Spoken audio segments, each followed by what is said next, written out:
In our society, black men don't get to be vulnerable often. Tonight, I hope to do my small part in changing that. Hello, my name is Jameer Cooper, and I'm a senior at Alta Vista High School. Each day, black men get the messaging that we have to be strong. A lot of people put us in boxes. Aggressive or cool. Rappers or athletes. Nothing else or you're ridiculed. But in my experience, vulnerability is true strength.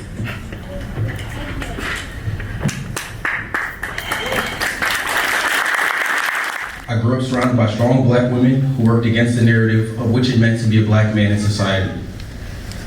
Early in middle school, sometimes I go to my grandma's house, crying and ranting about problems at school and at home. Oftentimes she didn't say anything, but instead made sure that I had a safe, warm place to be open and vulnerable. As a kid, I remember looking up at the stars at night, talking to my dead aunt, bawling my eyes up, updating her on how things were going, hoping she was listening. My oldest sister, Armani, who could not make it tonight, later told me that she had overheard most of those talks, and instead of belittling me and embarrassing me, embracing with a warm hug, telling me that it was okay to miss her. My auntie, Melvisha, whom I met during the roughest time of my life, embraced me, opened her home, and made sure that I knew that I was safe.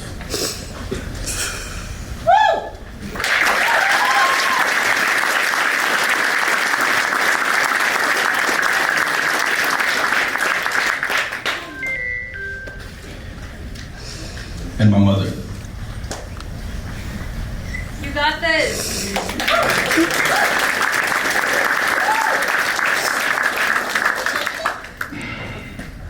My mother, Shamari, worked 2 jobs, up to 6 days a week at times to provide.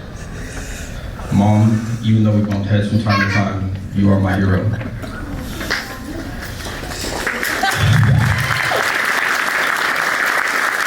You got it, bro. Come on. I would love to take a moment to turn our attention to my beautiful mother.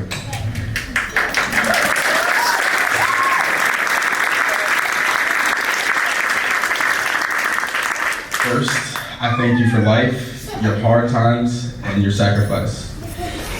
Additionally, I want to thank you for all the wisdom, knowledge, energy, and care that you instilled in me. Thank you for remaining hopeful even when I lost hope in myself. Thank you for making sacrifices for me and all of your babies to put us in the right positions. I love you.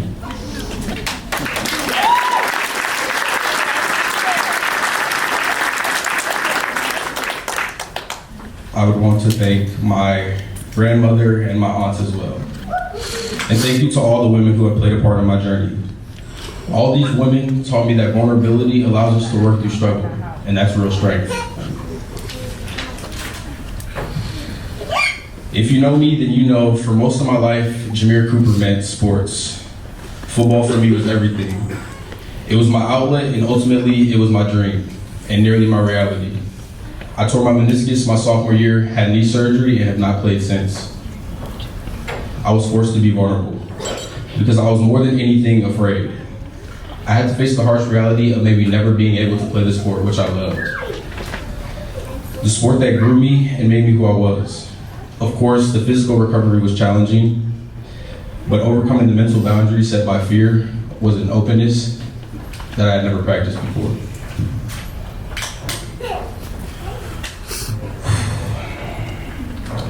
The injury also changed my relationship with school. I'm a Tenza kid, which means I spent 13 years bussed out of EPA to a neighboring affluent school district. During those times, I received a lot of racist bullying throughout my schooling, and while I'm grateful for the high quality education, it was also a situation that put me in a vulnerable position. When I got injured, I became depressed and disengaged. I started skipping school and failing classes, feeling like I had nothing to work towards.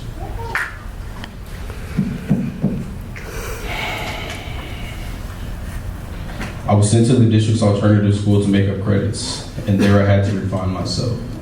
I had to be vulnerable once again. I've now been there for 2 years and have worked my way back to being on track to graduate.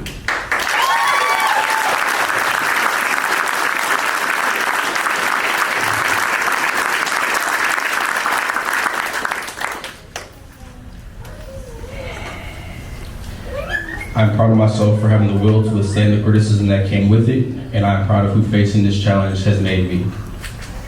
I'm also proud to announce that for the next 2 years, I will be continuing my academic and athletic career at College of San Mateo.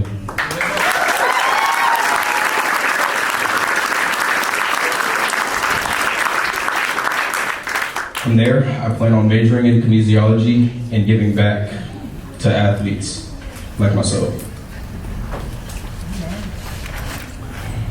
Through all of this, there's BGCP. I've spent 14 of my 18 years under this roof, free to be me and express my true self. As a kid, if you know me, you know I spent a lot of time in Coach Country's gym. My most vivid memory being from middle school, running to his office crying because I didn't want my peers to see. When I was done, he had expressed that he had been through most of the challenges that I shared with him. And he shared that he believes that those challenges made him a stronger and better man. Thank you. There are also people like Miss Chillin, who was the technology director when I was a kid, who was so fearless in the way that she wore her blackness. Miss Taryn, who introduced me to my creative side, who allowed me to express myself through dance, which didn't last long. Bashan, the current technology director, who went out of his way to put me in front of countless opportunities. Lena, the current site director, who has always given me a safe space to be open and vulnerable. James, or Baldy. Should I say it again? Okay. James, or Baldy, the site director when I was young, gave me safe boundaries while still allowing me to express myself and be a kid. Thank you.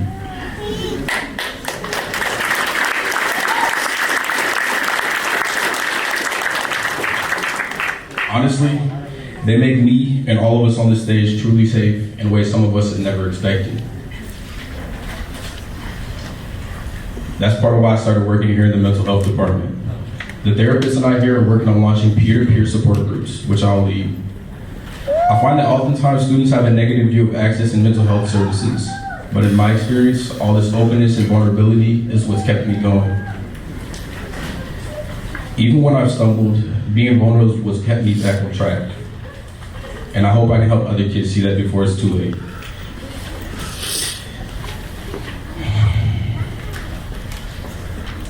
By the time I was 14, I had lost a friend to suicide. I had seen 5 of my other friends attempt to commit suicide.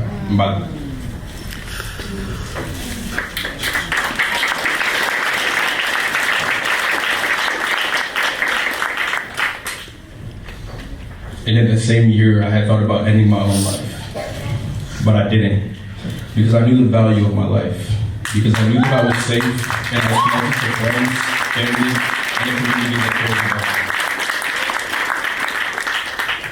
I strongly believe that Black men and boys deserve the safety that I found here.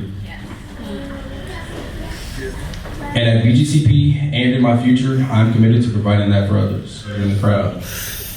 First, Jalen, I love you. While our childhood was nothing short of hard, difficult, and rough, I love you. While I know that I wasn't the best role model, I tried my best, and I hope that I impacted you in a positive way.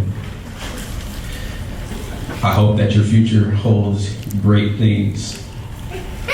And I want you to know that at any time, I'm here. And same to every young person in the audience tonight. Your voice matters. Honestly, each of us on this stage are truly vulnerable by sharing our stories tonight. And I hope you all listen to us and hear us out with an open heart. Thank you.